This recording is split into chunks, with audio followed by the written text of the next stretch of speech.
안녕하십니까. 갤라호른입니다.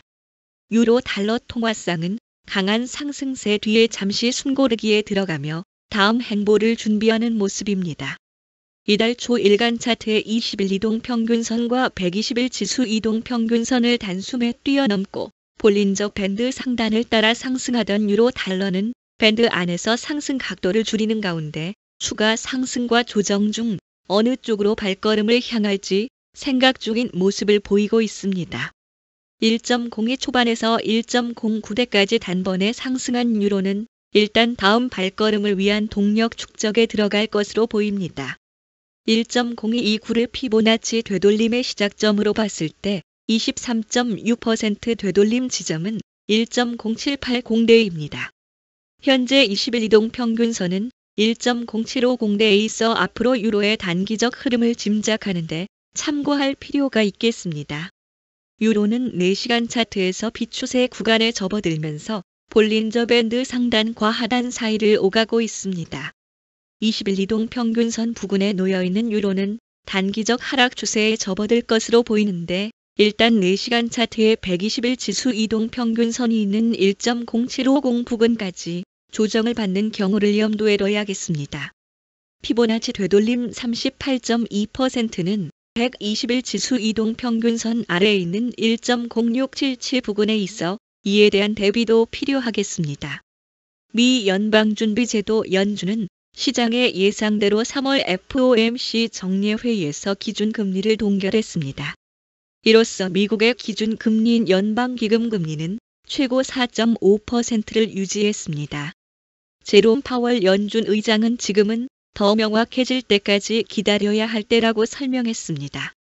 또 연준이 공개한 점도표에 따르면 올해 기준금리는 0.25%포인트씩 2번이나 될 것으로 예상됩니다.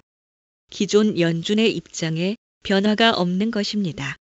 이에 미국 증시는 기술주와 소형주를 중심으로 크게 올랐습니다. 시장이 힘들어지면 연준이 금리 인하로 시장을 부양할 것이라는 기대감을 뜻하는 이른바 연준 푸시 시장 분위기를 이끌었기 때문입니다. 하지만 연준은 물가 상승 전망은 1월 2.5%에서 2.7%로 높이고 경제 성장률 전망은 지난해 12월 2.1%에서 1.7%로 내렸습니다. 물가 상승은 관세에서 비롯됐으며 물가 안정이 지연될 수 있다고 파월 의장은 설명했습니다. 파월 의장은 기자회견에서 도널드 트럼프 대통령의 무역 정책으로 경제 불확실성이 커지고 있다고 평가하면서 적절한 금리 경로를 정하는 것은 어려운 과제라고 말했습니다. 파월 의장은 스태그플레이션에 대한 우려를 시사했지만 시장에서 제기하는 경기 침체 가능성은 일축했습니다. 다만 경기 침체에 대한 확률과 가능성은 항상 존재한다며 언제든지 4분의 1 확률로 발생할 수 있다고 언급했습니다. 파월 의장의 기자회견 발언을 놓고 시장에서는 해석이 엇갈리는 분위기입니다. 한쪽에서는 물가 상승에 관세가 미치는 영향이 일시적일 수 있다는 파월 의장의 말에 주목해 증시를 끌어올렸는가 하면 다른 한쪽에서는 관세 불확실성을 계속해서 강조한 점에 무게를 두는 모습입니다.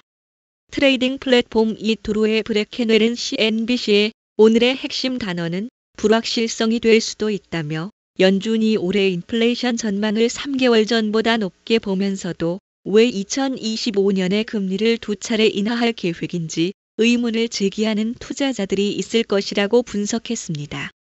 연준이 경기 둔화에 더 대비하고 있을 수 있다는 것입니다. 국제신용평가사 피치는 트럼프 행정부의 무역 전쟁 리스크를 감안해 올해 미국 경제 성장률 전망치를 종전 2.1%에서 1.7%로 하향 조정했습니다. 내년 성장률도 종전 1.7%에서 1.5%로 전망했습니다. 미국 경제가 지난 2023년 2.9%, 2024년 2.8% 성장한 점을 감안하면 1%대 성장 전망은 미국의 성장세가 크게 둔화할 것임을 시사한 것입니다. 그리고 트럼프 행정부의 관세 부과가 단기적으로 미국의 인플레이션을 약 1%포인트 높일 것으로 분석했습니다.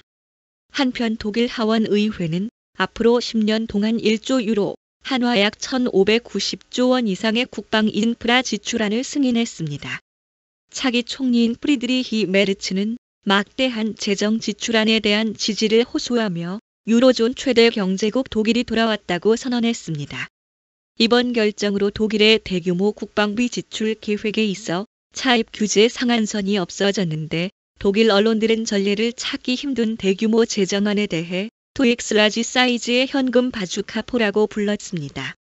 이번 법안은 21일 상원 승인도 필요하지만 반대가 우려됐던 바이에른 자유당이 동의해 사실상 확정된 것으로 현지 언론들은 보고 있습니다.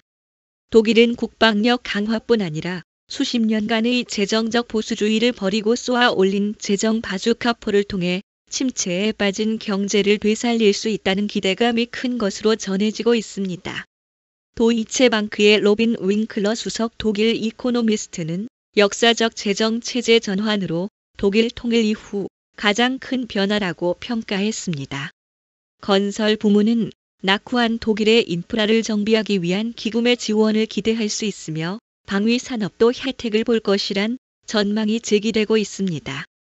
하우크아우프 위저람페 은행의 알렉산더 크루거 수석 이코노미스트도 로이터의 재정 바주카포의 전망이 시장 기대치를 끌어올리고 있다고 말했습니다. 독일의 DIW 경제연구소는 인프라 펀드만으로도 향후 10년 동안 경제 생산량을 매년 평균 2% 이상 늘릴 수 있을 것으로 평가하면서 2026년 성장률을 기존의 1.1%에서 2.1%로 높여 잡았습니다. 시카고 상품 거래소 패드워치에 따르면 연방기금 금리 선물 시장은 연준이 5월까지 금리를 동결할 가능성을 80.6%로 보고 있는데 전장 83.3%에서 낮아진 수치입니다. 갤라호르는 트레이더의 눈으로 시장을 바라보며 투자자 여러분들이 시장에 대한 이해와 통찰력을 갖도록 도움을 드리고자 합니다. 갤라호른에서 제공하는 보고서는 참고용으로만 활용해 주실 것을 말씀드리며 투자에 대한 책임은 전적으로 투자자 자신에게 있다는 점을 유념하시기 바랍니다. 도움이 되셨다면 구독과 좋아요 부탁드리겠습니다. 감사합니다.